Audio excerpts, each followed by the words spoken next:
ఓటాపి కేసులో కేసీఆర్ సిట్టు విచారిస్తోంది. అయితే సిట్టు విచారణ రాజకీయ వేధింపులే కాంగ్రెస్ ప్రభుత్వం చేస్తుందంటూ బీఆర్ఎస్ లీడర్లు ఆందోళన చేస్తున్నారు. తెలంగాణ భవన్లో ఉద్రిక్త వాతావరణం నెలకొంది. మహిళా లీడర్లు కూడా ఇక్కడ ఆందోళన చేస్తున్నారు. మనతో ఉన్నారు సీతాఫలం division BRS corporator Shyamala Hema. మీకు క్లియర్గా తెలుసు రాష్ట్రంలో ఏం జరుగుతుందో. ఇది ఫస్ట్ టైం కాదు. ప్రభుత్వం కాంగ్రెస్ పార్టీ ఏర్పడినప్పటి నుంచి ఆయన డైరెక్ట్ ఒకటే మాట చెప్పిండు, నేను ఖచ్చితంగా కేసీఆర్ని, కేటీఆర్ని, హరీష్ రావుని జైలుకి పంపిస్తాను ఒక ఎయిమ్తో వచ్చిండు ఆయన. సో అప్పటి నుంచి కూడా డైవర్షన్ పాలిటిక్స్ చేస్తూ ప్రజలు ఏదైతే హామీలు వాళ్ళు అడుగుతారో అది అడగనీయకుండా ఈ డైవర్షన్ పాలిటిక్స్ చేస్తున్నారు.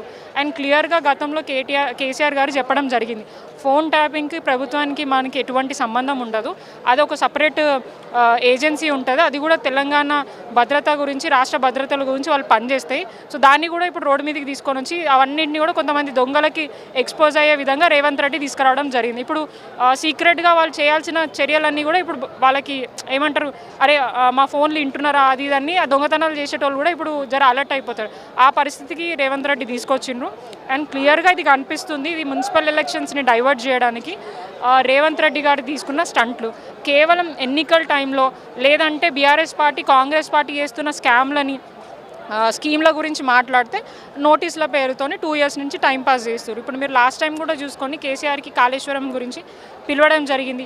ఇప్పటిదాకా ఒక్క ఇంచు ఎవిడెన్స్ కూడా వాళ్ళు బయట పెట్టలేదు.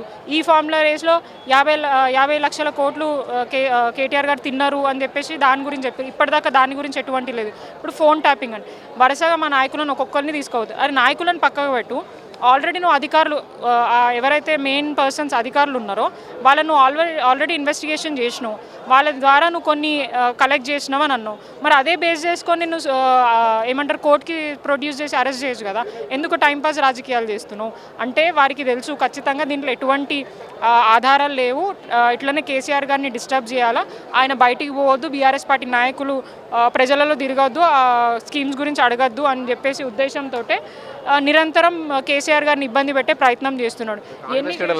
సిట్టు విచారణ మాత్రమే ఎందుకు కేసీఆర్ దేవుడా, సిట్టు విచారణ అంటే ఎందుకు భయం అని చెప్పి మంత్రి అడ్లూరు శ్రీనివాస్ కానీ, ఆది శ్రీనివాస్ కానీ వీళ్ళంతా చెప్తున్నారు కేసీఆర్ దేవుడు, సిట్టు విచారణ అంటే ఎందుకు భయం. మహేష్ కుమార్ గౌడ్ అన్నారు, గతంలో తమిళనాడు ముఖ్యమంత్రులు, మాజీ ముఖ్యమంత్రులు వీళ్ళు కూడా ఎదుర్కొన్నారని. ఇప్పుడు అట్లా అంటే మరి సోనియా గాంధీకి, రాహుల్ గాంధీకి కూడా ఈడీ సమన్లు ఇచ్చిండ్రి. మరి వాళ్ళు దేవుళ్ళు కాదు కదా, వాళ్ళు కూడా ఒక మనుషులే కదా. మరి వాళ్ళకి ఇచ్చినప్పుడు మీరెందుకు రోడ్ల మీద వచ్చిర్రు, మీరెందుకు ధర్నాలు చేసిండ్రు అంటే మీ పార్టీ నాయకులకు ఒక న్యాయం, మా పార్టీ నాయకులు మేమే ఎక్కడ కూడా భయపడలే, ఎక్కడ కూడా పారిపోలే, ఖచ్చితంగా సహకరిస్తాం, ఏదైతే చట్టానికి లోబడి మేము ఖచ్చితంగా సహకరిస్తామని చెప్పేసి క్లియర్గా చెప్పడం జరిగింది.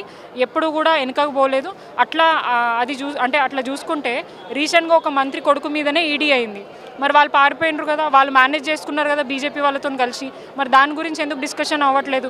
డే లైట్లో కొంతమంది ఈడీ ఆఫీసర్లు పోయి వాళ్ళ ఇంటిని సోదా చేసిరు, ఆ న్యూస్ ఎందుకు బయటికి రాలే ఇప్పటిదాకా, ఎవరు కాపాడుతున్నారు వాళ్ళని. సో ఇవన్నీ మాట్లాడే ముందు మీరు వాళ్ళే కూడా ఎనలైజ్ చేసుకుంటే బాగుంటుండే. ఈరోజు మేము ఇక్కడ ఏదో లొల్లి చేయడానికో ఇంకేదో చేయడానికో భయపడో ఇవన్నీ చేయట్లేదు. మా నాయకుడికి మద్దతు తెలపడానికి వచ్చినాం. మా నాయకుడి మీద మాకు నమ్మకం ఉంది, డెఫినెట్గా ఆయన ఎటువంటి తప్పు చేయలేదు, వాళ్ళు క్లియర్గా చెప్పారు. అంతెందుకండి మరి ఇప్పుడు కూడా కాంగ్రెస్ పార్టీకి సంబంధించిన నాయకులు ఇప్పుడు చెప్తున్నారు బహిరంగంగా, మా ఫోన్లు కూడా ట్యాప్ అవుతున్నాం, మనం కేర్ఫుల్గా ఉండాలని చెప్తున్నారు. మరి ఇప్పుడున్న ప్రభుత్వం కాంగ్రెస్ కదా, మరి ఎవరు ట్యాప్ చేస్తున్నారు అనుకోవచ్చు, మరి దానికి ఎందుకు అధికారులు సమాధానం చెప్పట్లేదు. మంత్రులే కదా చెప్పింది, మరి దాన్ని సుమోటోగా తీసుకొని అధికారులు విచారణ చేస్తే మరి ఎవరు ట్యాప్ చేస్తున్నారో ఏంటో తెలుస్తుంది. అట్లెందుకు ఇప్పుడు డీజీపీగా ఉన్న శివధర్ రెడ్డి గారే కానివ్వండి, గతంలో ఉన్న వాళ్ళే అప్పుడు ఇంటెలిజెన్స్ వ్యవస్థలో పనిచేశారు. అట్లా అంటే వాళ్ళని కూడా ఇన్వెస్టిగేషన్ చేయాలి కదా. ఇంటెలిజెన్స్ వ్యవస్థలో పనిచేసినప్పుడు ఫోన్ ట్యాపింగ్ జరిగినప్పుడు వాళ్ళు కూడా ఉండే కదా, మళ్ళీ వాళ్ళ పాత్ర కూడా ఉంటుంది కదా, మరి వారిని కూడా ఇన్వెస్టిగేషన్ చేయాలి. ఇప్పుడు ఏదో డ్రామాలు చేసుకుంటా అది ఇది మేము దేనికి భయపడం, ఖచ్చితంగా ఎదుర్కొంటాం, లీగల్గా ఎదుర్కొంటాం, ప్రజాక్షేత్రంలో ఎదుర్కొంటాం. అండ్ ఈరోజు ఇవన్నిటితోటి మాకేదో నష్టం అయిపోతుంది, మాకేదో ఇదైపోతుంది అనేది అయితే అసలు లేదు. డెఫినెట్గా గతంలో 10 ఏళ్ళకి ముందు తెలంగాణ రాష్ట్రాన్ని తీసుకురావడానికి ఎవరైతే తెలంగాణ వాదులు రోడ్ల మీదకి వచ్చిండ్రో ఈరోజు అదే తెలంగాణని కాపాడిన ఆయన తీసుకొచ్చిన వ్యక్తి గురించి అదే రోడ్ల మీదకి వచ్చి ప్రజలందరూ కూడా వారికి మద్దతు తెలుపుతున్నారు. సిట్టు కేవలం సిట్టు విచారణకు ఇంత హడావిడి ఎందుకు అనేది కాంగ్రెస్ నేతలు మరి అట్లాంటి కాంగ్రెస్ పార్టీ నాయకులు ఎందుకు రోడ్ల మీద కేవలం విచారణ కదా, అరెస్ట్ కాదు, ఏం కాదు, కేవలం విచారణ. వాళ్ళకు కూడా విచారణే కదా. ఈడీ సమన్లు ఇచ్చి సోనియా గాంధీని రాహుల్ గాంధీని కూడా విచారణ పేరుతో పిలిచిరు. మరి అప్పుడు వాళ్ళు ఎందుకు ఇక్కడ ధర్నాలు చేసారు? అదేదో ఆడవై చేసుకోమనండి, ఈడీ ఆఫీస్ ముందు చేసుకోమని. తెలంగాణలో ఎందుకు చేస్తున్నారు? తెలంగాణలో ఇవన్నీ జరుగుతున్నారు కాబట్టి మేము వచ్చినాం.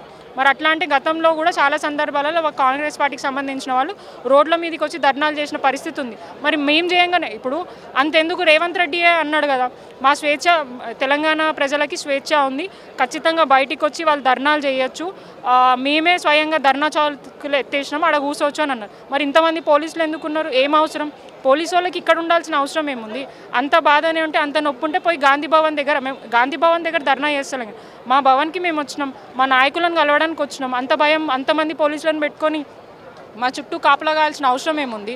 గాంధీ భవన్ దగ్గర పోయి వాళ్ళకి కాపలా కాయండి, ఎందుకంటే వాళ్ళకే పని చేస్తున్నారు. ప్రజల గురించి, ప్రజల భద్రత గురించి పోలీసు వాళ్ళు పనిచేస్తలేరు.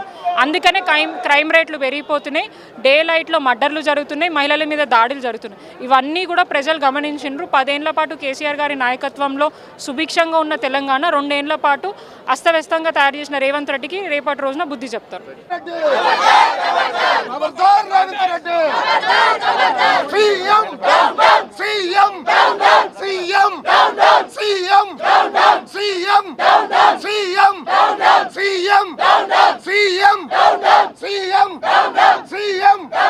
CM CM CM CM CM CM ఖబర్దార్ రేవంత్ రెడ్డి, ఖబర్దార్ రేవంత్ రెడ్డి. కేసీఆర్ గారి నాయకత్వం, కేటీఆర్ గారి నాయకత్వం. జై తెలంగాణ, జై తెలంగాణ, జోహార్ తెలంగాణ అమరవీరులకు, జోహార్ తెలంగాణ అమరవీరులకు, జై తెలంగాణ. సీటు విచారణకు పోయిందని చెప్పేసి మేము తెలంగాణ భవన్ లో శాంతియుతంగా లోపల చేసుకుంటుంటే మార్కెటింగ్ చూసిర్రు మీరు. ఇక్కడ వారేసి భవన్లకు వెళ్ళి అందరిని తీసుకొని వచ్చేసి అరాచకంగా ఈ పోలీసులు రౌడీలుగా మారి చీరలు పట్టి గుంజడము, వాచ్లు చేతులు గిచ్చడము మొత్తం నెట్టేసుకొని భవన్లకు వెళ్ళి వాళ్ళ అన్యాయంగా బీఆర్ఎస్ కార్యకర్తలని కొట్టుకుంటూ తీసుకుపోయింది. ఈ రోజు రేవంత్ రెడ్డికి ఒకటే చెప్తున్నాం, ప్రజలు గమనిస్తున్నారు, ప్రజలు బుద్ధి చెప్పే రోజు దగ్గరకు వచ్చింది. శాంతియుతంగా చేసుకుంటున్న భవన్లకు వెళ్ళి టీఆర్ఎస్ కార్యకర్తలను తీసుకుపోయిన బిడ్డ రేవంత్ రెడ్డి, నీకు ప్రజలు బుద్ధి చెప్తారు మున్సిపల్ ఎలక్షన్ లో.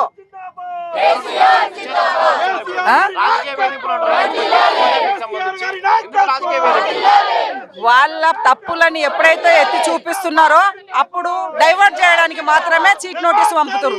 దమ్ము ఉంటే వాళ్ళు చేసిన అరాచకాలు ఏడ బయటకు వస్తాయనే భయం అంతలకు గురయ్యి చీట్ నోటీస్ పెట్టేసి డైవర్ట్ చేస్తున్నారు టైం పాస్.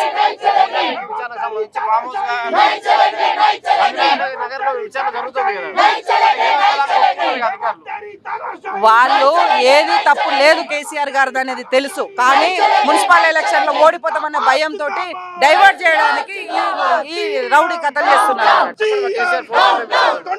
వాడు పరిపాలన చేతగాని వెధవ. ఈ రోజు రేవంత్ రెడ్డి ఎలక్షన్ వస్తున్నాయని చెప్పేసి సిట్ అనేది ఒక నాటకం ఆడుతున్నాడు.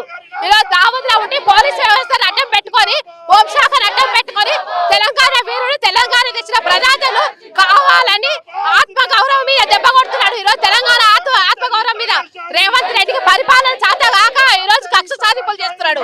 కానీ తెలంగాణ ప్రజలు బుద్ధి చెప్తారు. యావత్ తెలంగాణ ఈరోజు బాధపడుతుంది. ఒక తెలంగాణ తెచ్చిన యోధుని ఈరోజు అవమానిస్తున్నాడు సిట్ అని చెప్పేసి. ఎటువంటి ఆధారాలు లేవు, సుప్రీంకోర్టు చెప్పింది ఎటువంటి ఆధారాలు లేవని ఫోన్ ట్యాపింగ్ అని చెప్పినా కావాలని సిట్ ఇచ్చి అనాధికారికంగా చట్టాలకు వ్యతిరేకంగా ఆయన ఎరవేలుంటే చేతగాని ప్రభుత్వం, చట్టాలు తెలియని ప్రభుత్వం ఈ రోజు నంది ఇస్తాడా? నంది గోడ కట్టేస్తాడా? నీకు అసలు రేవంత్ రెడ్డి నువ్వు అసలు ముఖ్యమంత్రివేనా? నువ్వు ముఖ్యమంత్రికి తక్కువ, కమెడీనికి ఎక్కువ. నువ్వు ఒక బుద్ధి శరం లేదు నీకు. ఏ విధంగా పరిపాలిస్తున్నావు? ఈ రోజు పోలీసు వ్యవస్థను అడ్డం పెట్టుకొని ఈ రోజు మేము శాంతియుతంగా ఇక్కడ ధర్నాలు చేస్తుంటే మా మీద జులుం చేపిస్తున్నావు. ఖబర్దార్ చెప్తున్నా, మీకు రివెంజ్ ఉంటుంది. మళ్ళీ ఇప్పుడు పాలన శాశ్వతం కాదు, రేపు మా గవర్నమెంట్ వస్తుంది, నేను సేమ్ నీకు ఇదే గతి పడుతుంది. కావాలని ఎటువంటి ఇది లేదు దీంట్లో. కావాలని ఎలక్షన్స్ వస్తున్నాయి, డైవర్షన్ పాలిటిక్స్ చేస్తున్నాడు. మొన్న సర్పంచ్ ఎలక్షన్లలో బీఆర్ఎస్ ప్రభుత్వానికి ఎన్ని సర్పంచ్ ఎలక్షన్ ఎన్ని వచ్చినాయి, అవి మళ్ళీ ఎక్కడొస్తాయని కావాలని ఒక నిందలేస్తున్నాడు. దీంట్లో కరెక్ట్ లేదు, ఈ పరిపాలన కరెక్ట్ లేదు.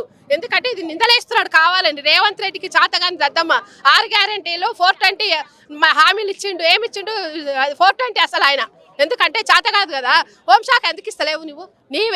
నీ దగ్గర కాంగ్రెస్లో ఉండే బట్టి విక్రమార్కలు అంటాను కూడా నువ్వు తొక్కి పడేసినావు. నువ్వు ఏంటంటే కావాలని నీకు జాక్పాటుగా వచ్చింది ముఖ్యమంత్రి పదవి, నీకు అడ్డగోలుగా వచ్చి కోతి కొబ్బరి చిప్పలాగా ఉంది. ఏం చేయాలో తెలుస్తలేదు. దావుస్ కైండ్ ఆర్డర్లు వేస్తున్నాడు అంతేగాని ఒక దద్దమ్మ ముఖ్యమంత్రి అయితే ఎట్లుంటుంది అనేది రాష్ట్రంలో తెలిసిపోతుంది. ఎందుకంటే పథకాలు చేతనైతలేదు. ఇట్లాంటివి చేస్తే ప్రజలను దారి మళ్ళించవచ్చు. కానీ ప్రజలు అందరు గమనిస్తున్నారు.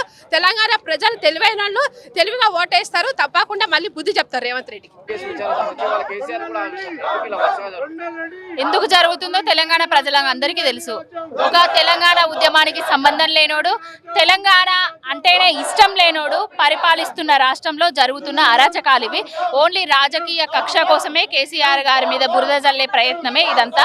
రేవంత్ రెడ్డికి పాలన చేతగాక, పరిపాలన అంటే అవగాహన లేక 420 హామీలు 6 గ్యారంటీలు ఇచ్చి ప్రజల దృష్టిని మరలించడానికి కుంభకోణాల నుంచి వెళ్ళి కాంట్రాక్టుల నుంచి వెళ్ళి నైని బొగ్గు కుంభకోణము, ఆబ్కారీ శాఖలో కుంభకోణాలు జరిగినాయి. అవన్నీ బయటపడకుండా ఉండడానికి డైవర్షన్ పాలిటిక్స్ లో భాగంగానే ఇవన్నీ చేస్తున్నాడు. ఆనాడు అల్లుడి కోసమేమో ఈ ఫార్ములా రేస్ అన్నాడు, ఈనాడు బామ్మర్ది కోసమేమో ఫోన్ ట్యాపింగ్ అంటున్నాడు. ఇది పాలన చేతగానోడే ఇదంతా చేస్తున్న కార్యక్రమాలు అని చెప్పొచ్చు. మున్సిపల్ ఎన్నికలల్లో ఏదో లబ్ధి పొందడానికే బురద రాజకీయాలు చేస్తున్నాడు, ఏ లబ్ధి పొందలేడు.